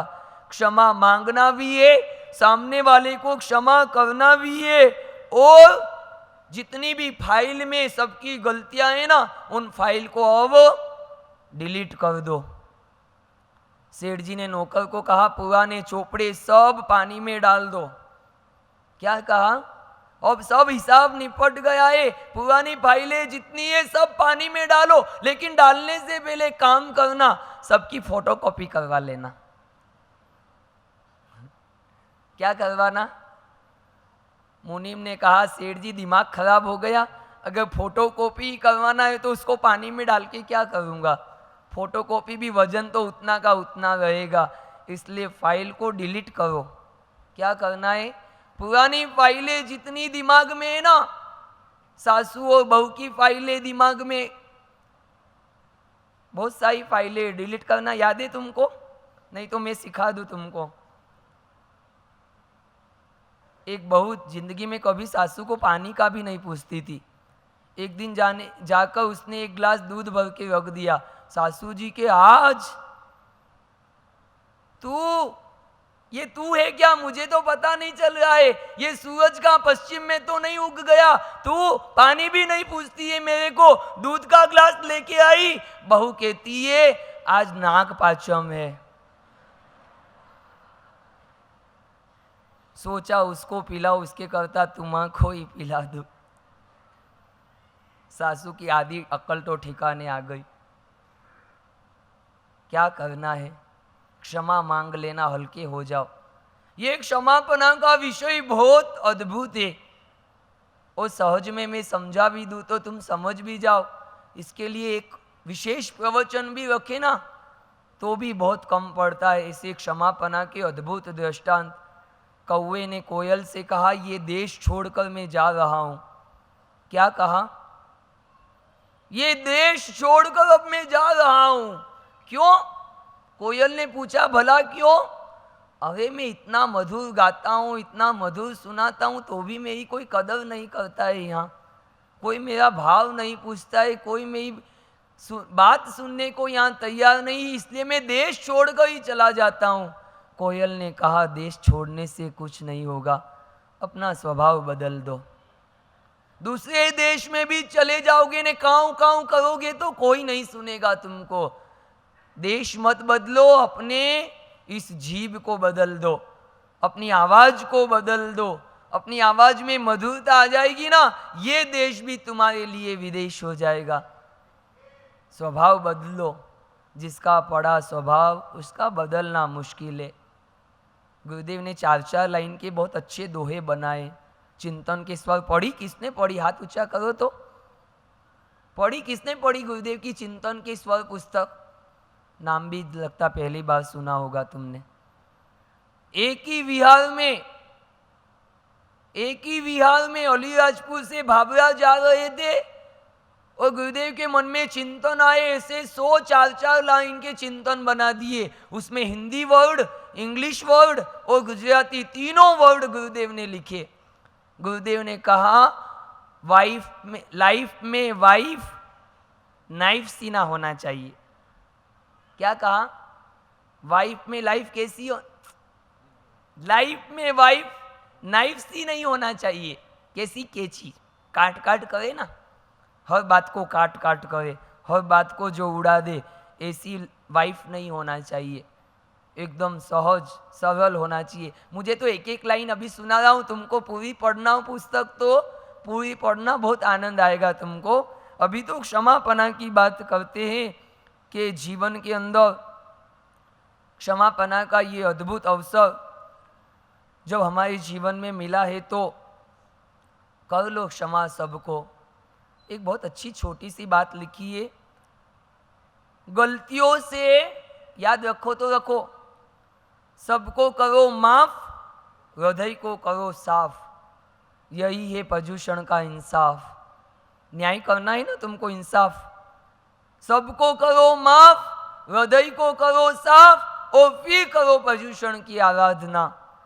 लिखा है गलतियों से जुदा तू भी नहीं मैं भी नहीं। क्या लिखा है? गलतियों से जुदा तू भी नहीं और मैं भी नहीं। गलती दोनों से होती है, एक हाथ से ताली कभी नहीं बजती है। झगड़ा जब होता है तो दोनों तरह से झगड़ा होता है। कोई कोई झगड़े ऐसे होते हैं जिनका मूल कुछ भी नहीं होता है। एक बार एक कंगा पड़ा था और एक कंगे को 2 व्यक्ति ने एक साथ देखा, दोनों ऊपर पड़े, दोनों कंगे के लिए लड़ पड़े। लड़ते लड़ते भीड़ इकट्ठी हो गई। अरे क्यों लड़ रहे हो कंगे से? नहीं, पहले कंगा मैंने देखा। वो के पहले कंगा मैंने देखा। और लड़ते लड़ते ऐसे लड़े, दोनों की टोपी नीचे गिर गई। देखा तो दोनों टकले थे। अरे दोनों तो टकले हो, कंगे के लिए क्यों लड़ रहे हो? छोड़ो कंगा, क्या करना तुमको कंगे को। बहुत से झगड़े तो ऐसे होते हैं, मूल में कुछ भी नहीं होता है। पति पत्नी लड़ पड़े, एक दिन पड़ोसिया इकट्ठे हो गए। अरे क्यों लड़ रहे हो तुम लोग? अरे ये बोलते हैं बच्चे को डॉक्टर बनाना है, मैं बोलती हूँ एडवोकेट बनाना। नहीं डॉक्टर, नहीं एडवोकेट, बस इसी बात का झगड़ा है। पड़ोसी ने कहा बच्चे से पूछ लो उसको क्या बनना है। वो कि बच्चे का तो जन्म भी नहीं हुआ, तो झगड़ा किस बात का है ये तो कहो। तुम्हारे आधे झगड़े तो किसी काम के भी नहीं, ऐसे ही झगड़ झगड़ के आधे हो गए तुम लोग। जो बात खोलो ने तो बात में कोई दम नहीं। पहाड़ खोदो चूहा निकले। अठाई करना है सबको। अठाई इसलिए नहीं करना कि प्रदूषण है, अठाई इसलिए भी नहीं करना है कि कर्म की निर्जरा करना है, अठाई इसलिए भी मत करना कि आत्म की शुद्धि है। अठाई इस बार एक अठाई ऐसी कर लो, हमारे गुरुदेव की भावना को पूरी करना है। गुरुदेव ने पूरे रतलाम की भावना को पूरी किया है। 18 साल में चातुर्मास दिया है। तुम गुरुदेव को एक 108 अठाई नहीं दे सकते? बोलो दे सकोगे? हाथ ऊंचे करो तो अठाई वाले। अरे डरो मत, क्या डरते हो? 108 अठाई नहीं कर सकते हो? थोड़ा हाथ ऊंचा तो करो। पहले उपवास में भी हाथ ऊंचा नहीं हो रहा है तुमसे। हाँ, 108 अठाई करके गुरुदेव की भावनाओं को पूरी करना है। आपका वचन हम रतलाम वाले खाली तो नहीं जाने देंगे। कुछ भी हो जाएगा, अठाई तो करके ही रहेंगे। हाँ वो तो अभी क्यों, पहले से कोई नहीं बता, 3 दिन बाद पता चलेगा। 108 चेहरे सामने आ जाएंगे अपने आप। अभी हिम्मत नहीं कर रहे क्योंकि इनको गुरुदेव पे तो विश्वास है, लेकिन अपने आप पे विश्वास नहीं है इन लोगों को। मैं कर पाऊंगा कि नहीं कर पाऊंगा। जीवन की डोर सौंप दे गुरुराज की शरण में, एक बार तो आ जाओ गुरुदेव की शरण में। फिर भय न होई, फिर भय न कोई होगा गुरुदेव की शरण में। अठाई होगी ठाट से, गुरुदेव की शरण में। इसलिए गलतियों से जुदा तू भी नहीं और मैं भी नहीं, दोनों इंसान है। क्या कहते हैं? आखिर तो हम दोनों इंसान है, खुदा तू भी नहीं और खुदा गलतियों से जुदा तू भी नहीं और मैं भी नहीं। इंसान तू है, इंसान हम दोनों है, खुदा तू भी नहीं और खुदा मैं भी नहीं। तू मुझे मैं तुझे, बराबर सुनना हो, तू मुझे और मैं तुझे इल्जाम देते हैं, मगर तू मेरी गलती बता, मैं तेरी गलती बताऊं। क्षमा कब नहीं होती? जब दोनों एक दूसरे की गलतियां बताते। तू मुझे और मैं तुझे इल्जाम देते हैं, मगर अपने अंदर झांकता तू भी नहीं और क्या? समझ में आया कि नहीं आया? कि एक बार और बोलूं?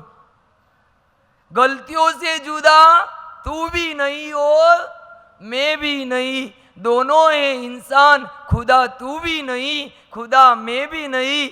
तू मुझे मैं तुझे इल्जाम देते हैं, मगर अपने अंदर झांकता तू भी नहीं और अंदर झांको तो पता चले झगड़ा किस बात का है। बाहर बाहर के झगड़े करो, गलत फहमियों में बढ़ती है दुनिया दोनों में। क्या? बहुत सी बार गलत फहमियाँ ही होती है, झगड़ों में कोई दम नहीं होता है, लेकिन गलत फहमियाँ हो जाती है।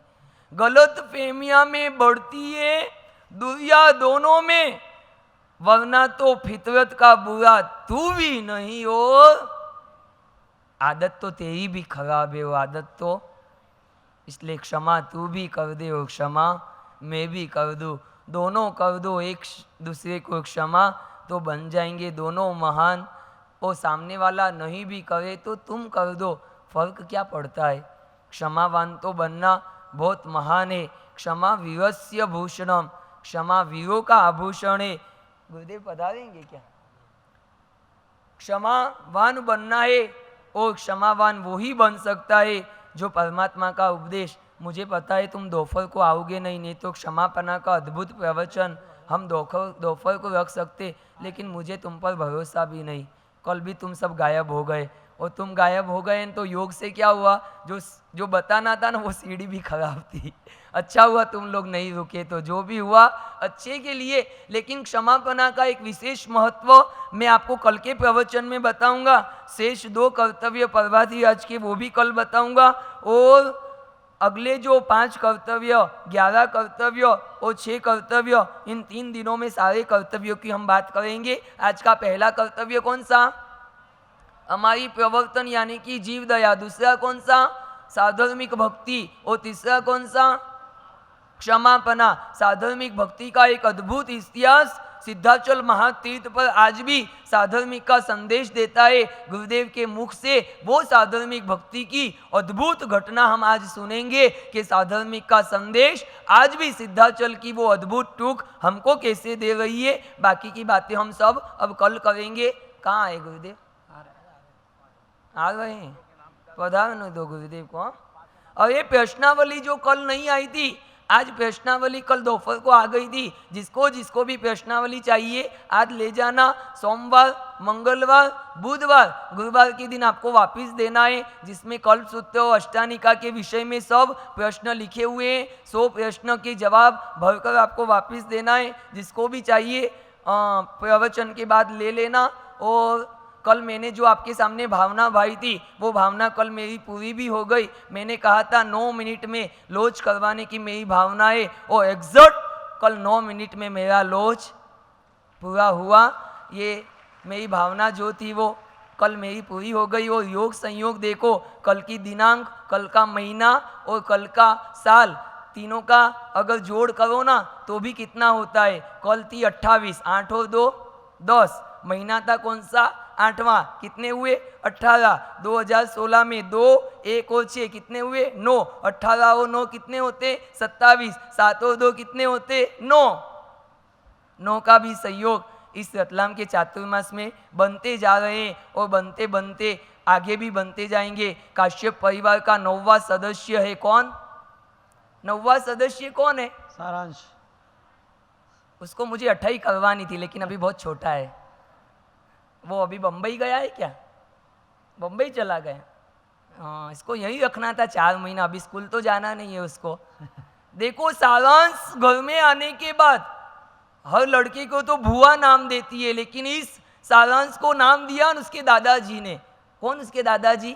चेतन जी काश्यप। उसने हमने पोते का नाम सारांश दिया और सारांश के आने के बाद ही काश्यप परिवार की भावना फली है। बोलो, इतने वर्षों की भावना थी लेकिन पूरी नहीं आया। ये पुण्यशाली घर में आया, उसका नाम सारांश दिया और काश्यप परिवार की वर्षों की भावना और गुरु भक्ति का सार यानी कि सारांश उनको मिल गया। गुरुदेव ने उनको चौमासा दिया और चौमासे के अंदर ही सारांश का पहला बर्थडे मना लिया। 1 साल में पुण्यशाली जीव घर में आया और घर में आते ही कितना बड़ा काम ये काश्यप परिवार ने किया।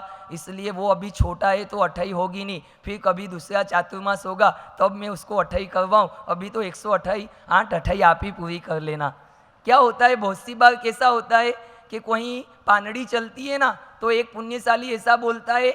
खाचोद में एक पुण्यशाली था टेक चंद जी करके, पूरा नाम मुझे याद नहीं है। वो कभी भी पानड़ी होती तो कहती सबका लिखो, जितना बचे सब मेरा लिख दो।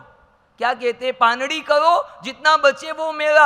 अब 28 में तो मैं कह नहीं सकता जितनी हो करो, बाकी सब मेरी। मैं तो कितनी 28 का 1 लाख कितनी करूँगा। अभी मेरी भावना है, पर क्या मुझे बोलना ज़्यादा पड़ता है, फिर इतना मैं खींच नहीं पाऊँगा। इसलिए मन है। कल तो गुरुदेव ने व्याख्यान के बाद कितनी बड़ी बात कही पता है। 80 वर्ष की उम्र में यहाँ से गुरुदेव कमरे में गए और क्या कहे मुझे पता है? गुरुदेव कहे मेरा 28 करने का विचार है। मैं एक दो आप तो प्रवचन में पधारते हो ने, वो ही आपकी 28 है। आप तो लोगों को दर्शन दे दो, आपका जीवन ही सबसे बड़ा 28 है। आपके होने से रतलाम में ठाट है, वो ही सबसे बड़ा 8 है। आपकी जीवन ही तपस्या है। लेकिन गुरुदेव ने कहा भले इच्छा मन में होती है, विचार करने में तो क्या है, विचार तो कर सकता हूँ ना। शरीर मेरा साथ नहीं देता है लेकिन मन मेरा आज भी मजबूत है। तुम सब हाँ कर दो तो मैं कल से 28 शुरू कर दूँ। मैंने क्या कि आपकी हिम्मत देख के इनको जोश आ जाए ना तो भी बड़ी बात है। बोलो, गुरुदेव की बात सुन के तुमको जोश आया? जोश किसको आता है? मुर्दों को जोश नहीं आता है। तुम लोग कौन हो बोलो? मुर्दे तो नहीं हो ना? तरुण परिषद वालों ने व्हाट्सएप पे डाला पूरी परिषद तैयार है, खड़ा हो ना 28 के लिए सब। बस जो तैयार है वही आई है, जो तैयार नहीं है।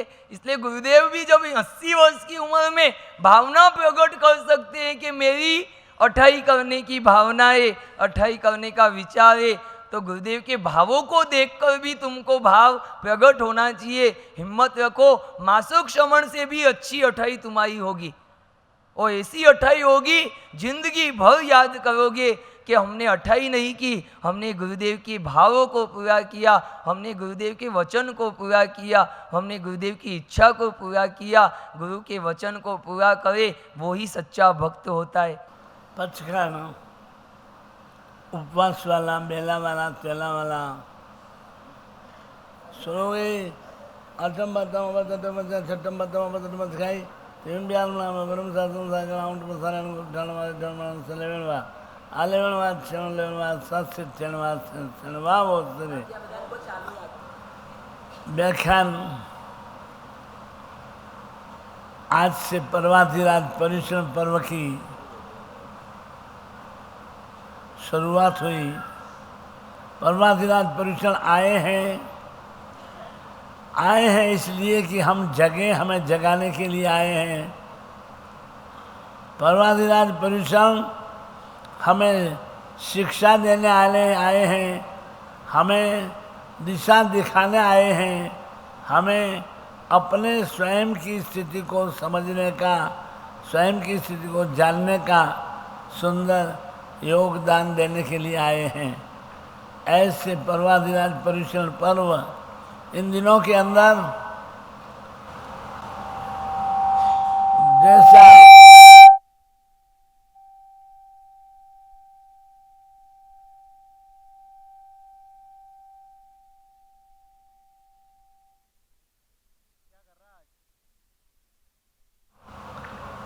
जैसा कि आप प्रवचन में सुन रहे हैं, पर्युषण पर्व के दिनों में कषाय आश्रव को छोड़ने का, उससे बचने का प्रयास करना है। कषायों को घटाना है, कषायों को अपने से दूर करने का प्रयास करना है और आश्रव से अपने आप को बचाना है। आश्रव से कर्म बंध होता है, कर्म बंध से बचने के लिए आश्रव को हमें छोड़ना है। 5 आश्रम हैं, प्राणातिपात, मृषावाद, अदत्तादान, मैथुन और परिग्रह। इन 5 आश्रमों से अपने को बचना है, अपने को बचाना है। उसी के साथ पर्वाधिराज पर्युषण के दिनों में साधर्मिक भक्ति करना है और साधर्मिक भक्ति के लिए अपने पास में यथाशक्ति जो भी हो योगदान देकर साधर्मिक भक्ति का पूरा लाभ लेना है। साधर्मिक भक्ति, हृदय के अंदर साधर्मिक के प्रति भाव होते हैं तो साधर्मिक भक्ति हो सकती है, वरना साधर्मिक भक्ति नहीं हो सकती है। साधर्मिक भक्ति के लिए अपने हृदय में भाव होने चाहिए, अपने अंतर में साधर्मिक के प्रति प्रेम, स्नेह और सद्भाव होना चाहिए। प्रेम, स्नेह, सद्भाव यदि अपने हृदय में है तो अपन अब साधर्मिक भक्ति का सुंदरतम लाभ जीवन में ले सकते हैं। अपने यहाँ साधर्मिक भक्ति के अनेक दृष्टांत आते हैं। आप पालितना गए होंगे, पालितना गए और वहाँ नवटूंक के अंदर मोटी टूंक चौमुख जी की आपने देखी होगी।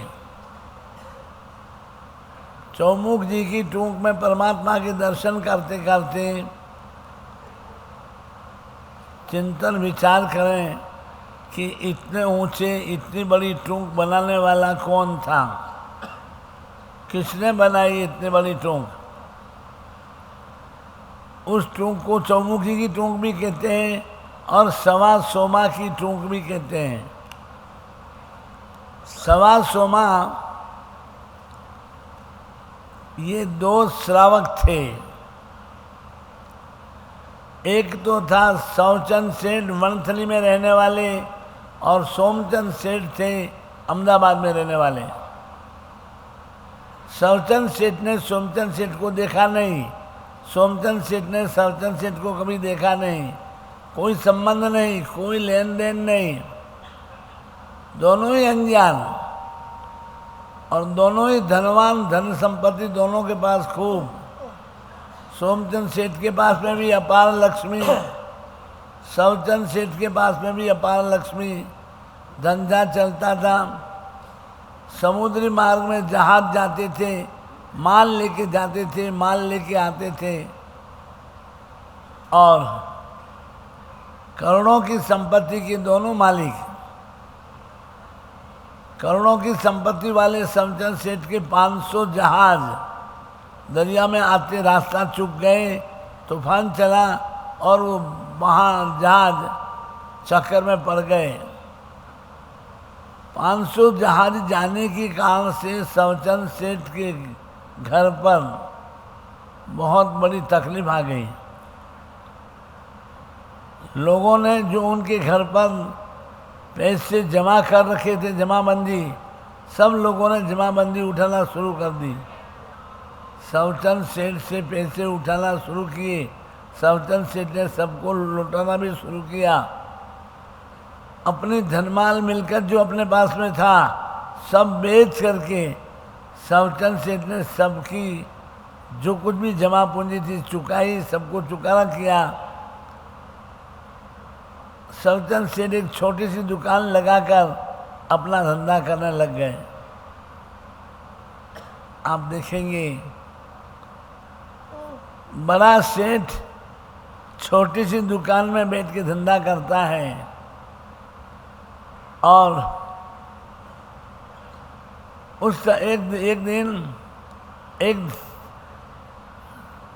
गिरासिया सरदार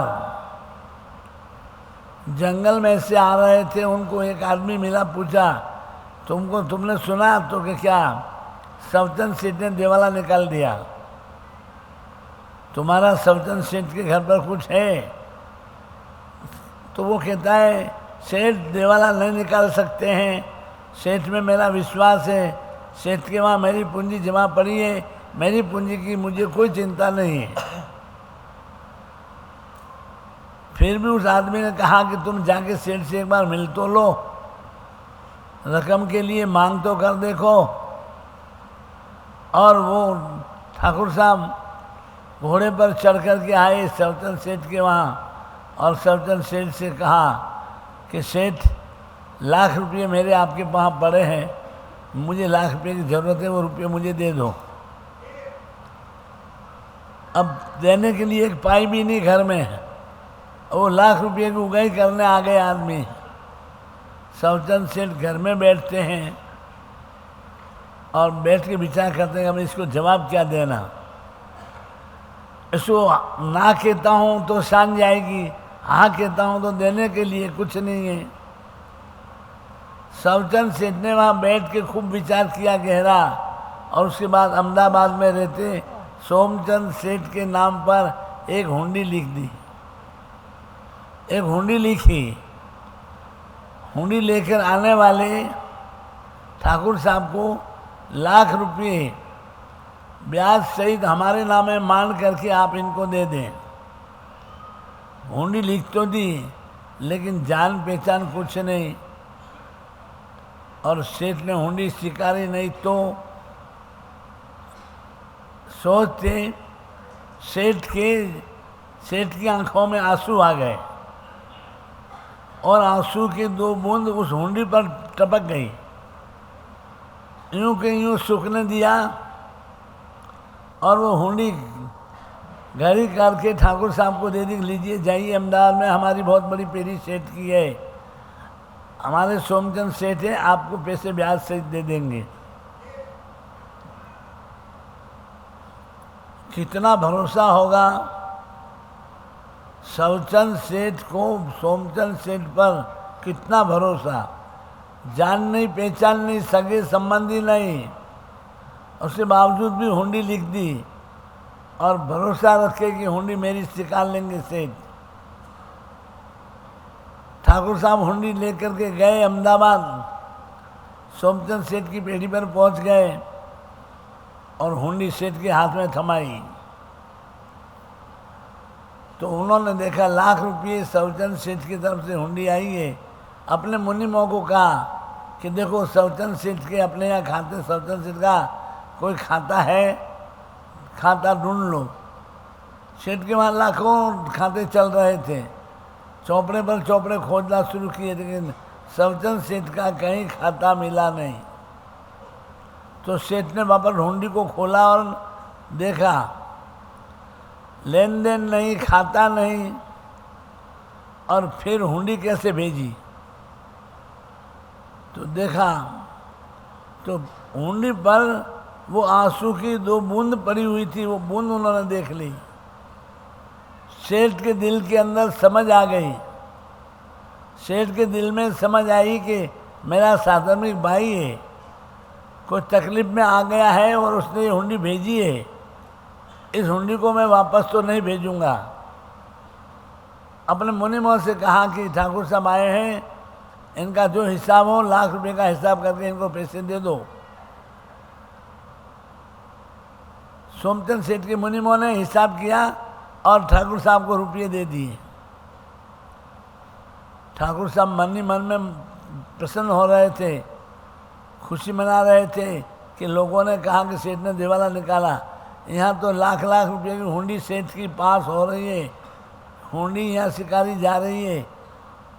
सेठ वास्तव में सफदर सेठ अपने आप में बहुत बड़े सच्चे सेठ हैं और साहूकार हैं।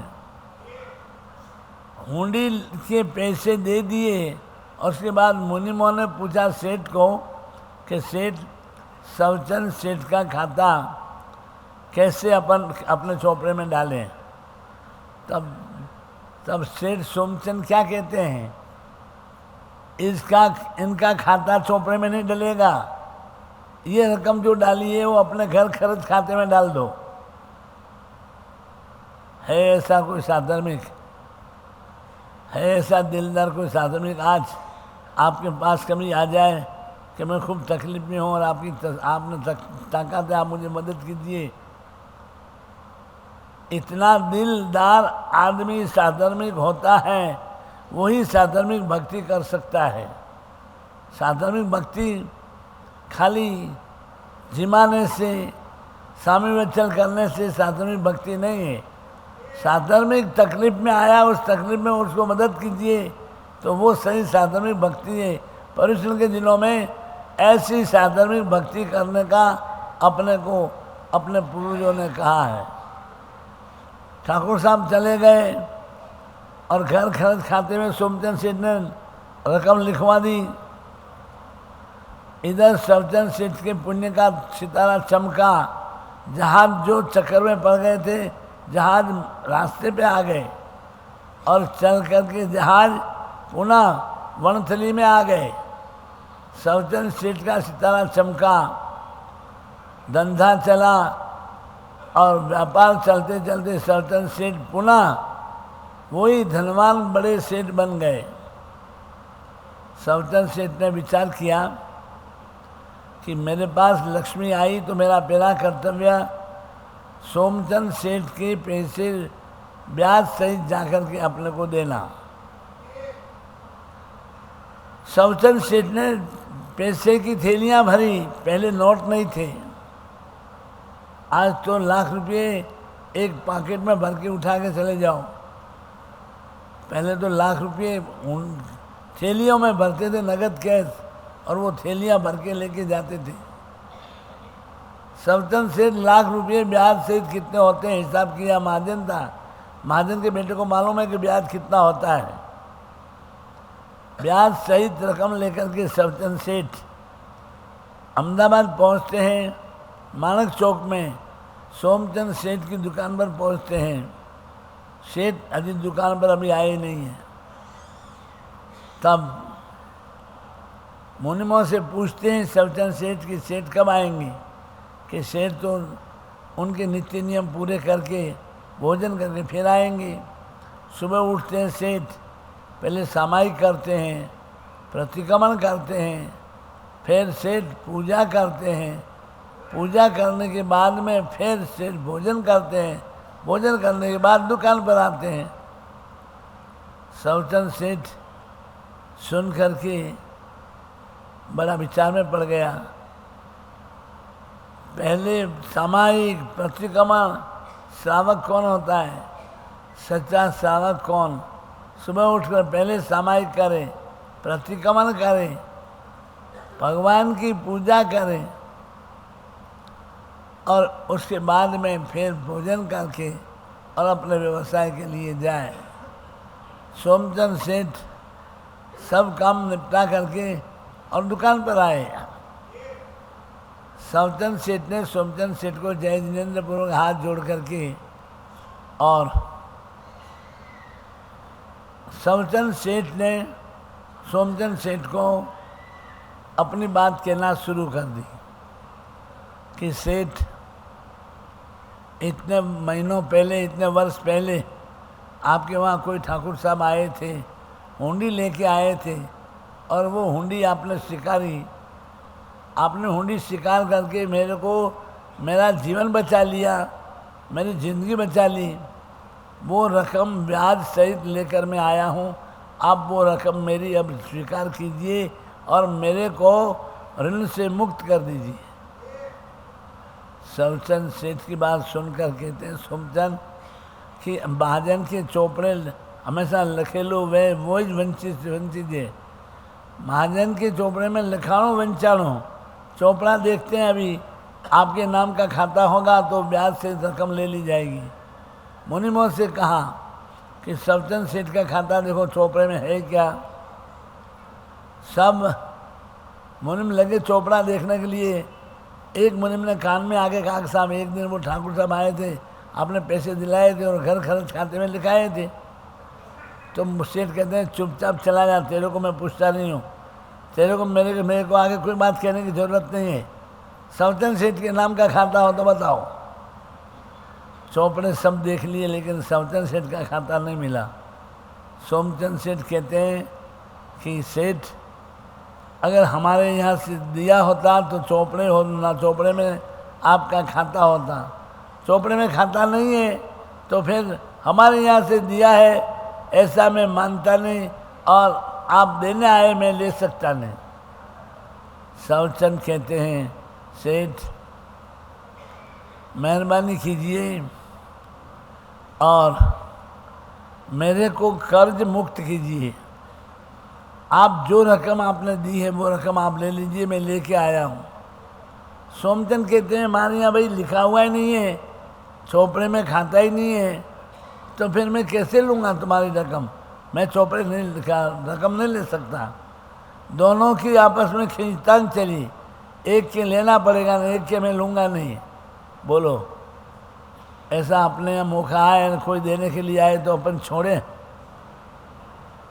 झट लेकर के अंदर रखे। सोमचंद कहते हैं मैंने दिया, मेरे घर खाते में नहीं है चोपड़े में नाम, तो मैं पैसे नहीं ले सकता। आखिर खींचतान के बाद में फैसला हुआ, सवचंद सेठ आप जितनी रकम लाए हो इतनी रकम मैं इसमें और मिला देता हूँ, अपन चलो पालीतना वहाँ जाकर के एक दिलास मंदिर बना लें और उस मंदिर के अंदर अपन रकम लगाकर अपनी लक्ष्मी को साफल सफल कर दें। बोलो कैसी भावना होगी। जैन शासन में कैसे कैसे लोग हुए हैं, जैन धर्म को अंतर में उतारने वाले, हृदय में जैन धर्म के प्रति अपनी स्वयं की आस्था रखने वाले कैसे लोग होंगे। दोनों उतर गए नीचे, रकम ले ली, पालीतना गए और पालीतना में जाकर ये चौमुख जी की टूंक बना दी, बहुत बड़ी टूंक बना दी। उस टूंक का नाम सवा और सोमा टूंक की टूंक, सवचन और सोमचंद दोनों के नाम से वो टूंक बन गई। सवचन चले गए, सोमचंद चले गए, उनके पास लक्ष्मी थी, वो लक्ष्मी भी गई, लेकिन बहुत बड़ी टूंक आज भी उन दोनों की याद दिला रही है कि जीवन के अंदर धन पाया, लक्ष्मी को पाया तो उस लक्ष्मी को सही जगह पर लगाकर लक्ष्मी को सफल भी कर दी। पर्युषण पर्व के दिनों के अंदर ऐसे अनेक दृष्टांत, ऐसी अनेक बातें अनेक लोगों की है जिन्होंने जैन शासन की प्रभावना करके अपनी लक्ष्मी को सन्मार्ग में लगा करके अपनी जिंदगी को सार्थक किया। ऐसे परमाधिराज पर्युषण के दिन आते हैं और इन सब पुण्यवान पुरुषों की याद दिलाकर जाते हैं, अपने को सिखा जाते हैं कि तुम भी अपने हाथ से देते सीखो, लगाते सीखो, अपने हाथ से सदुपयोग करते सीखो, ताकि परमाधिराज पर्युषण अपने को आए पाए, अपने पाए सार्थक और सफल हो जाएंगी। परमाधिराज पर्युषण की पवित्र दिनों में व्याख्यान चलते हैं 3 दिन। इस सुबह में ही व्याख्यान चलता है, अष्टांग का व्याख्यान, और चौथे दिन से कल्पसूत्र चलता है 2 टाइम, और संवत्सर के दिन 12 सूत्र का वाचन होता है। अपना ये सारा क्रम, अपनी ये सारी बातें अपने जीवन के अंदर अपने को समझने का प्रयास करना है। सब समझने का प्रयास करेंगे तो निश्चित परमाधिराज हमारे जीवन में हमारे अपने कल्याण के लिए, हमारे अपने आत्मश्रेय के लिए परमाधिराज पर्युषण हमेशा के लिए याद रह जाएंगे। हम पर्युषण के सच्चे लाभ को प्राप्त कर सकेंगे।